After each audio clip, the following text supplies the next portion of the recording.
camera set up here so it doesn't come crashing down on me. Today I am live from my house with all my dogs, all but one. Stella is doing okay. We still have her. She is going to be 13.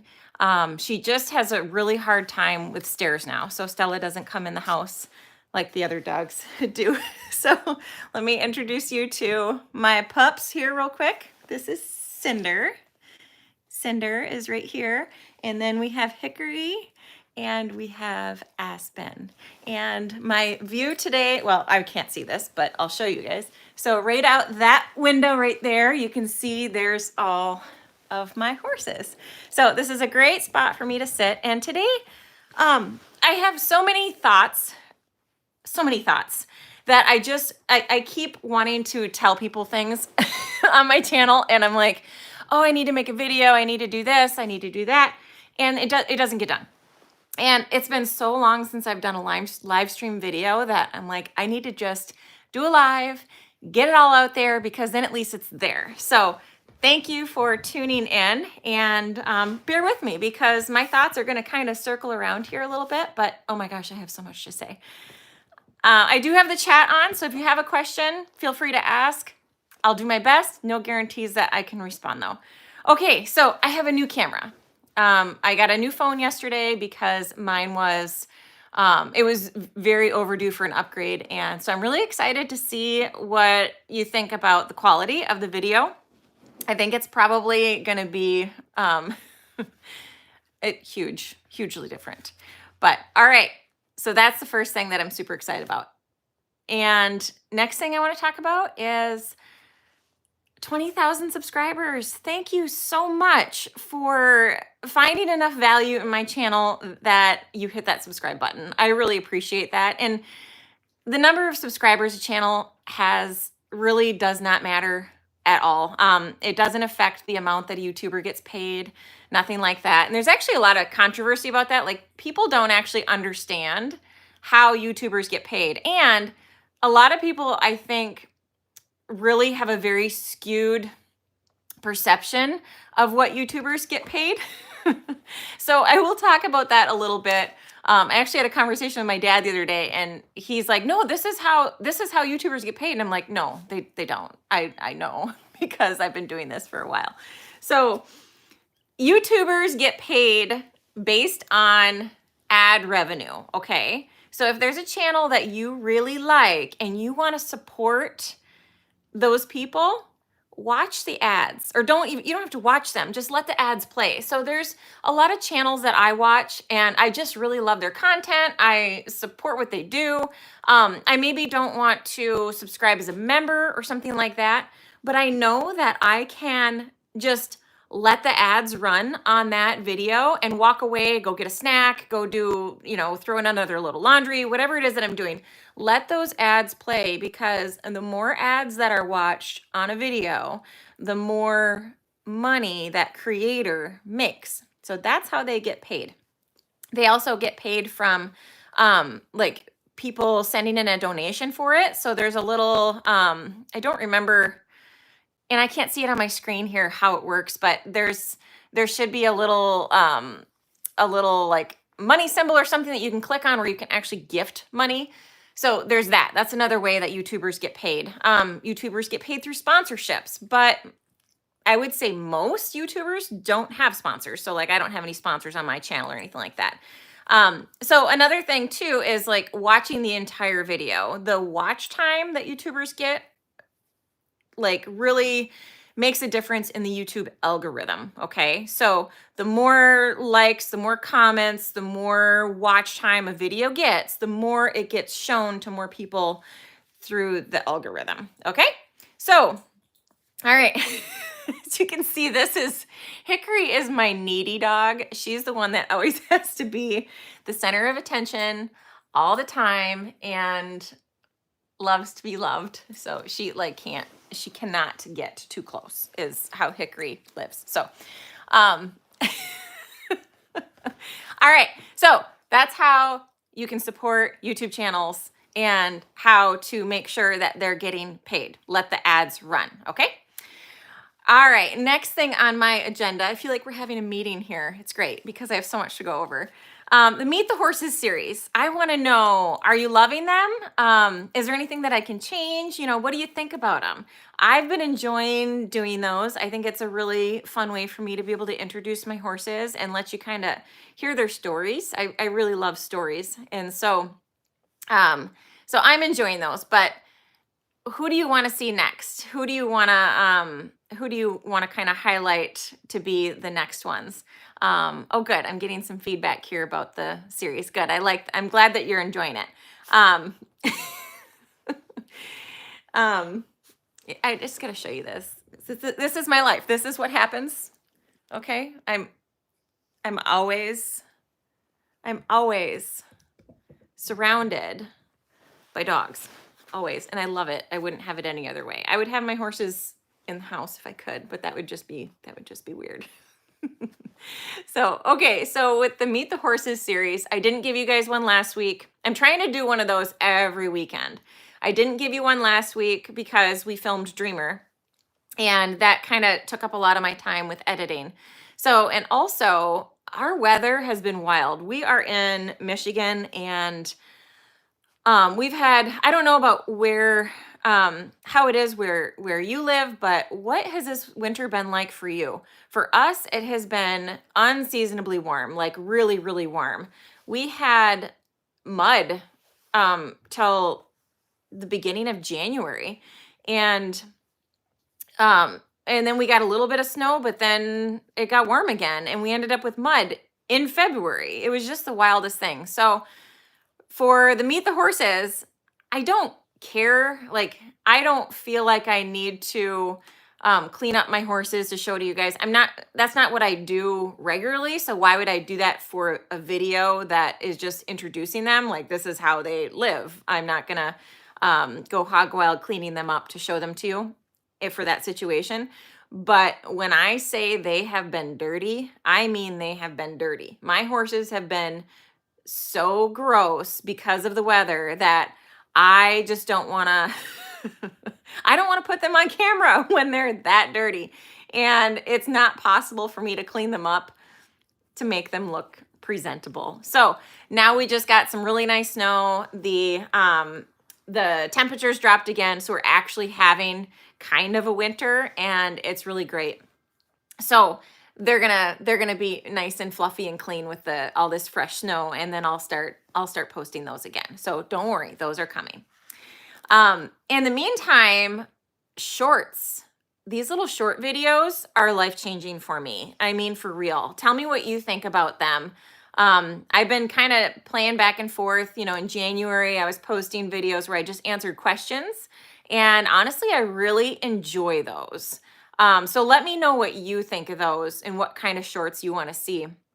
But, I try to respond to every comment that I get on my channel. And for me to, when I type a response to a comment, that's one thing, but then it's like, well, gosh, that was a great question. I kind of would like everybody to hear it. And so doing those little short videos, I think were super fun because everybody could hear the response, and who knows, maybe it might really help somebody. So I'm going to try to incorporate some of those, but I do want to know what you think of them too. So the month of February, I've been trying to post 2 shorts a day. And I just, I really love the analytics of YouTube. I love to see what does really well. I love to see what generates views, that sort of thing. Now, again, the views are not getting YouTubers paid. And I'm going to give you an example. Okay. So like, I shared a short of my mom's foal, Toby, of him as a baby and then as a 3-year-old.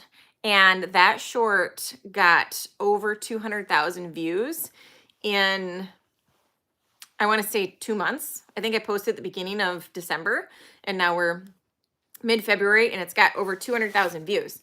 I made $25 off of that short. So that's just to give you an idea how much people are making off of these things. But the thing I love about shorts is, oh my gosh, it is generating so much traffic to my channel. So to have in the last month, 28 days to have over 300,000 views on my channel.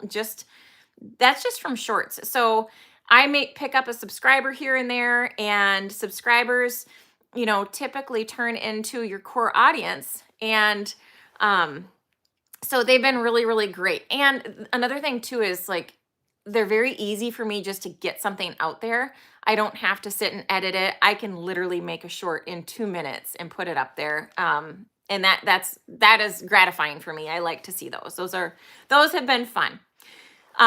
So moving on to some other YouTube related things. I have to tell you this because it really bothers me. It bothers me really bad. YouTube is kind of punishing me right now. And I don't know if punishment is the right word to use, but the YouTube algorithm is a really weird animal, okay? So I posted a video in November of 2022, right before I took my year-long hiatus, okay?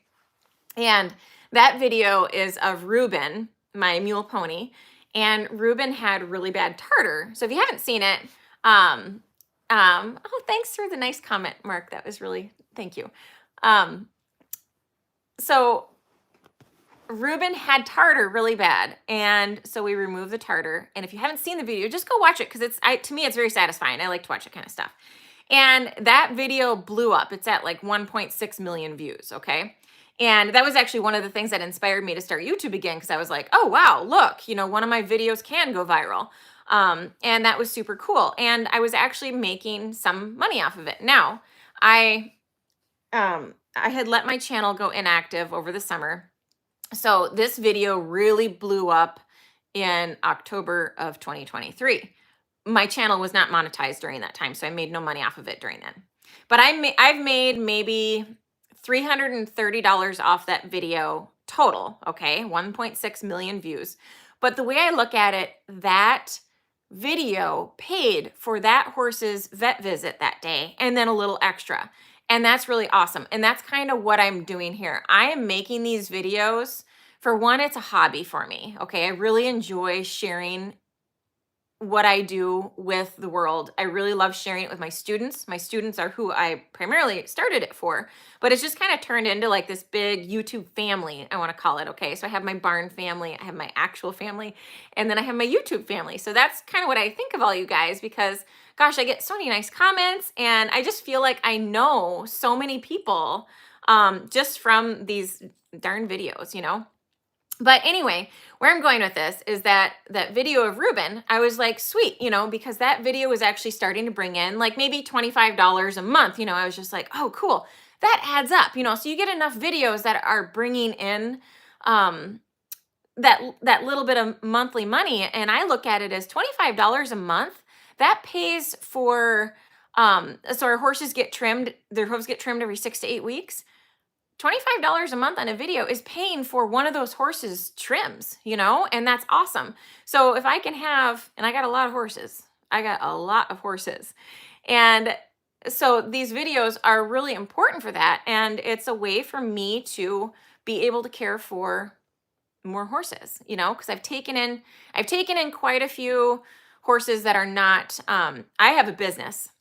I have a lesson program, and these horses pretty much all have jobs, but I have taken in some because I feel bad for them, or I don't, it's like, what else are they going to do? So I have some horses that I'm caring for that aren't necessarily bringing in anything. So they're just kind of extras that I'm trying to do good things for. Okay.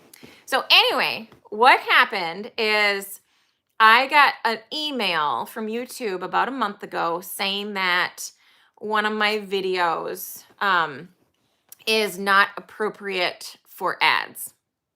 And it was the video of Reuben. It is literally just of the vet using what looks like a nutcracker and removing tartar from his tooth. So apparently YouTube finds that offensive. So they demonetize that video. And that's just kind of, it's like, oh, well, no big deal, but it's just a bummer because that video was really helping these horses. Okay. So where I'm going with this is, what also happens, so YouTube is looking at me as I am not sharing appropriate content. Okay. So it'll kind of pings the channel a little bit. I've also shared like, I had a horse with a shoulder abscess here. I shared a short about that, and the short didn't get many views. It also was not available for ads, which is fine. But my views plummeted down. And it took me a couple weeks to build the views back up of posting different types of content. So basically, anything that can be found offensive in any way, even a video that, it's not like that tartar video was not, there's no blood, nothing bad was happening, it was just tartar being broken off of a tooth. So I can't share that kind of content. I work really hard. My goal is not to get rich off YouTube by any means. But my goal is also not for it to just be a hobby. My goal for my YouTube channel is to help with my horse's care. It's to help with hoof care. It's to help with vet care. That's what I'm reading a comment really quick. I don't think I can answer that question right now, but I'll do another video where I answer your questions, okay? So feel free to fire some questions at me, but just know that I might not be able to answer them right now, but I will later. Or I'll make shorts about them. So anyway, it's just a shame because like I'm trying to do good things for horses. All right. I'm trying to do good things for people. I'm trying to spread awareness. I'm trying to spread education. I'm trying to learn and grow. And there's so many really cool things that I see so often, and I can't share those things because it's going to negatively affect me on YouTube. So what would you do in that situation? So I think about like Manzer's birth, for instance. That was amazing that I got that on video and could share it with you. But now I'm like, and it's not a video that I think was monetized. I think I made sure that it wasn't monetized anyway. But still, it's like, it's getting worse and worse. So even if I post a video and I don't monetize it, so let me explain that. If I don't monetize a video, all the filming and editing and everything that I do, and I'm just posting that video, but it's not monetized, I make nothing off of the video unless somebody makes a donation on it. Okay.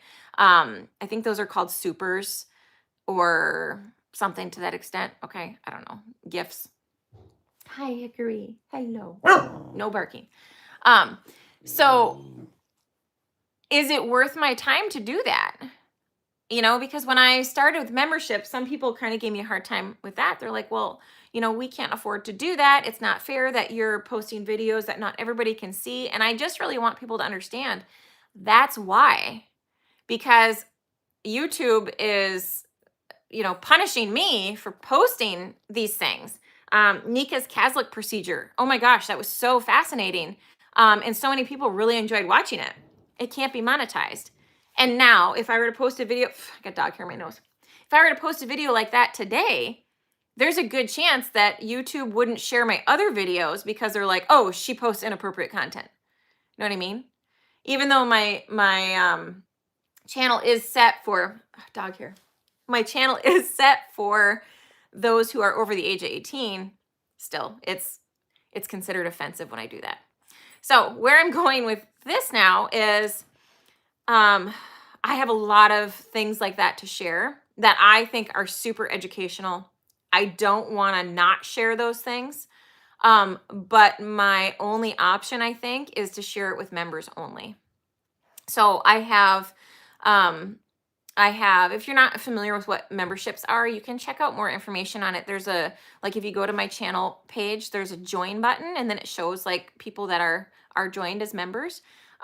So it can kind of explain more about that. But I think it's $6.99 for a month membership on there. Or you can be a channel sponsor, which is $24.99. And just so you know that all of that money, like I said, goes directly back into the horses. So channel sponsors, you are sponsoring a horse's hoof care, period, you know, and you can even choose who you want it to go to. I am fine with that.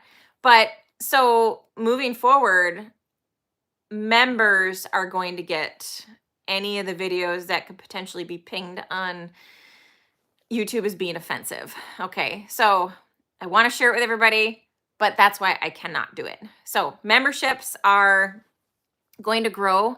I mean, not memberships are going to grow. I hope memberships grow because that would be really great.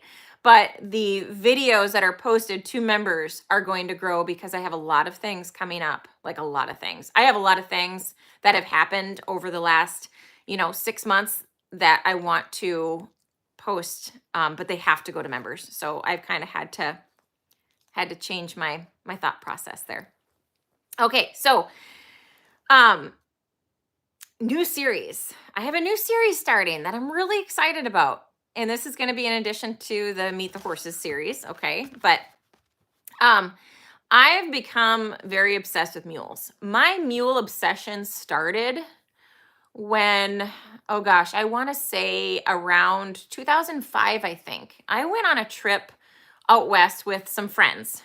This was like a spring break trip. And the one friend, his family owns a big ranch in Wyoming, and they have mules. And I got to ride a ranch roping mule and took a lesson on it. And I was just obsessed with other mules. I just think they are the neatest animals. I think they are the best of both worlds. You've got the agility of the donkey and the smarts. Oh my gosh, they are so smart. They are some of the smartest animals. And then you have, the speed and the grace and the flight of horse. And I think that you combine those two, man, and you make just the neatest equine. So my mule obsession just kind of was there. And then I went to Texas several years ago to the Legacy of Legends. I do have videos about that. If you look for my playlist, that's I think it's titled Travel and Adventure. You'll see my trip to Texas when I went to the Legacy, and there's some mules and stuff in there too. But so I just am obsessed. And Sally came into my life. My mule Sally came into my life, and she had so many issues. And it was fascinating for me to work through those with her. And it was very gratifying. And I have never gotten that much satisfaction from working with a horse before. Sally just really made you feel like you had to earn that trust.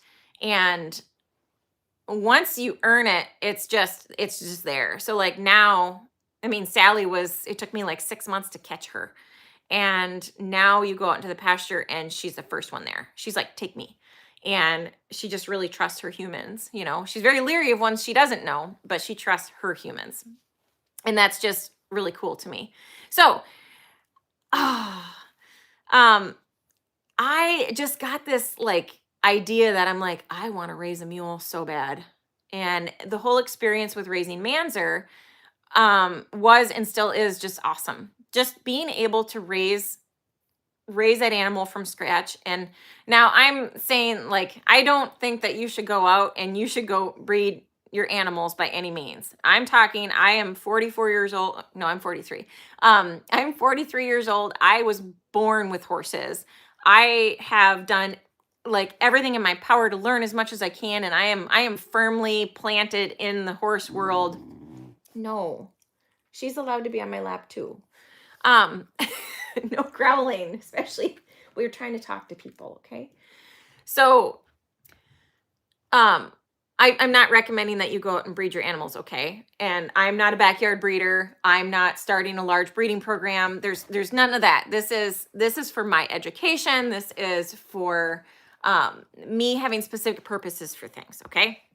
That's where I'm going. So, but I thought, oh gosh, would it be great to raise a mule from scratch? Like take one of my favorite mares and find like the perfect jack and breed. And years ago, gosh, this was 2009, 2010. I had a horse named Rain. Rain is still at my barn. She's owned by some boarders now. I sold her, but I really wanted to breed Rain and there was a mammoth jack in our area, and I had talked to them. I went and learned, about their mules and stuff. So this has been something that's been going on most of my life. And as a kid, I just don't really remember seeing any mules or anything. So, but my early 20s, it's been just a thing that just kind of keeps showing up into my life.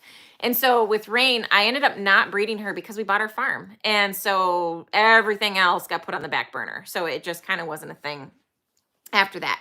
So, but anyway, I started researching and researching and researching. So when I have an idea for something, I become obsessed and I need to know everything about it. So I just started researching studs, okay? And I was really drawn to a mammoth jack named Lake Nowhere Judah. And if you're not familiar with Lake Nowhere Judah, you should check him out. So go to West Elk Equine. They have a website and they have a Facebook page. Now, Catherine is very good about, she's posting all the time on their Facebook page, and it's always entertaining. She's got really great stuff that she posts. Super smart gal, and she's like top notch when it comes to breeding and raising mules. Okay. So anyway, I started following her on Facebook and just was like, man, this gal's awesome.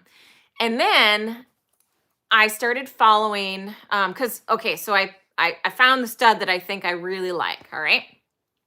So then I'm like, well, I need to know more about mules because I can't just breed and get into mules without knowing more about mules. I have a mule, but my mule came with so much baggage, and I feel like there's just things that she has tendencies due to her history. So I want to learn more about them from a different aspect. Okay. So I start looking up mule trainers, and I find Paul Garrison from Garrison Mulemanship. And Paul Garrison is in Texas. Him and his wife Alejandra have a pretty awesome thing going where they do private clinics, and then they also, so at their ranch, they do clinics at their ranch, and then they also travel and teach around the nation too. So I really dove into reading, and he has a YouTube channel. So Paul has a YouTube channel, Garrison Mulemanship and Training. So check that out. So I started following everything that Paul was posting, and then I find that he was doing clinics at West Elk Equine. So they know each other and they train together and that sort of stuff. And to me, if you know me at all, you know that I like to find the connections. Okay. So like when I go to clinics and work with my trainers, I stay with the same sort of like-minded folks. Okay. So I don't want to go and train with somebody who does things one way, and then on a completely different end of the spectrum, I go and work with this trainer over here that does things differently. I don't do that.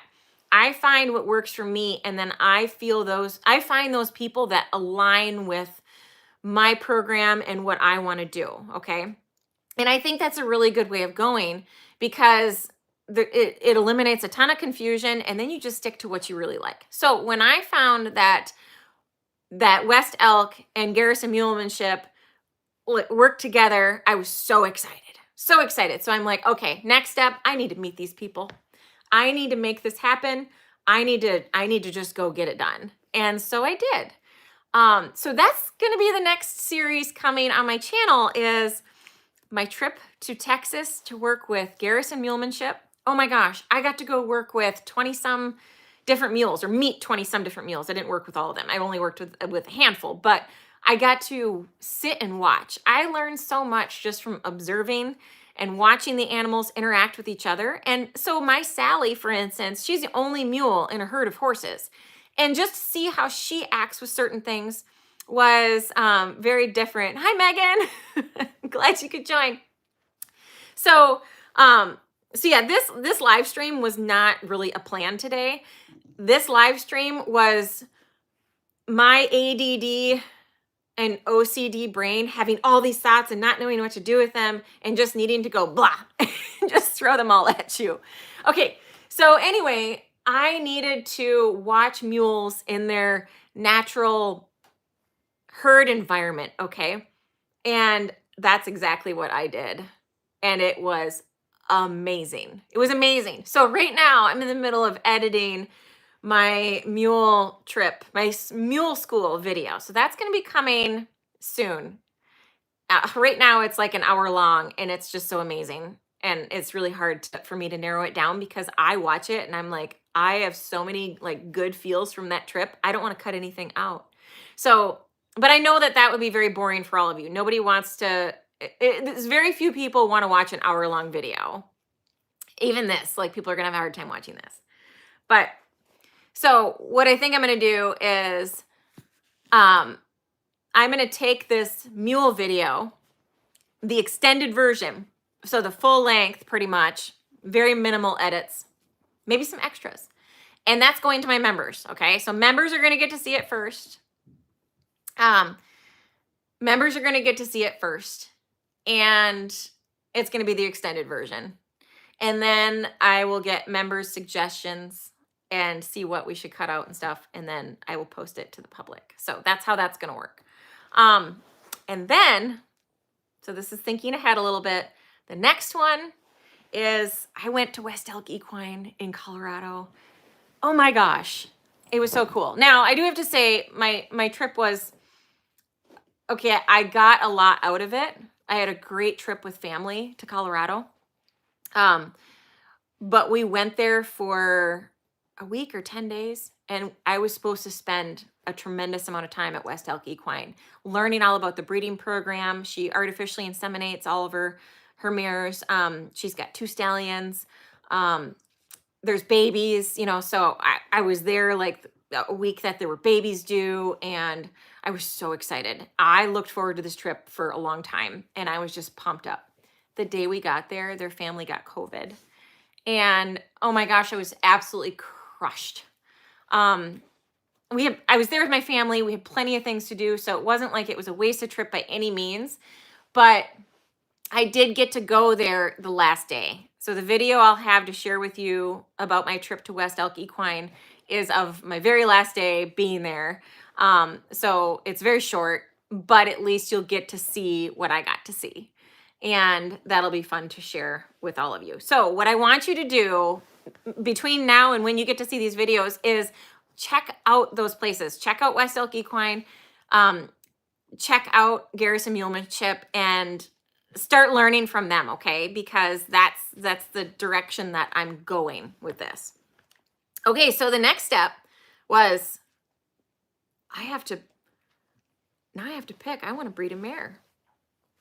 It's been a while since we had a baby here, and it was time, okay? So now I am not going to spill the beans here. You guys are just going to have to deal with waiting. I'm not going to spill the beans on everything that happened. I have step-by-step things to show you. I have stuff that, like I said, I can't show the public because I'm like, that's not going to go over well. So of artificially inseminating mares and stuff, I'm sorry, but that's going to have to go in the members only because I just can't share that with everybody. So, but I am going to give you a little tidbit. We did breed some mares. We bred some mares.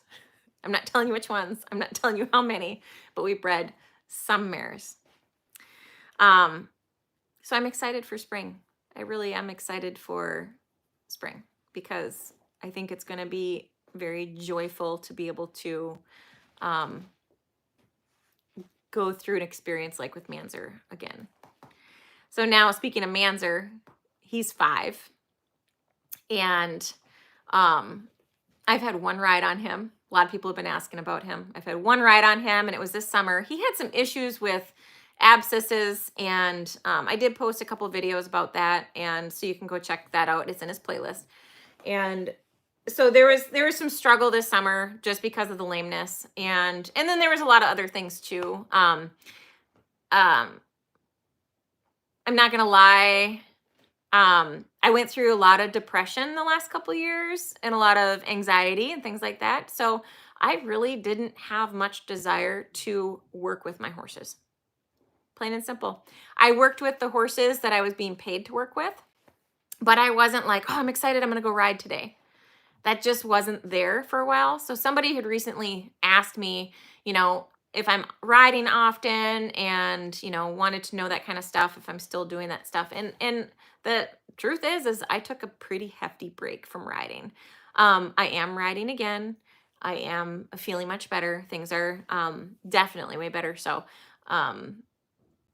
yeah, there's a lot of really good things happening now. But life happens, you know, people go through things like that, and it's okay. You find your way and start to find things that bring you joy again, and it's okay. But so moving on, I am looking forward to spring. I'm looking forward to riding Manzer. I'm really looking forward to just spending a ton of time in the saddle this year. And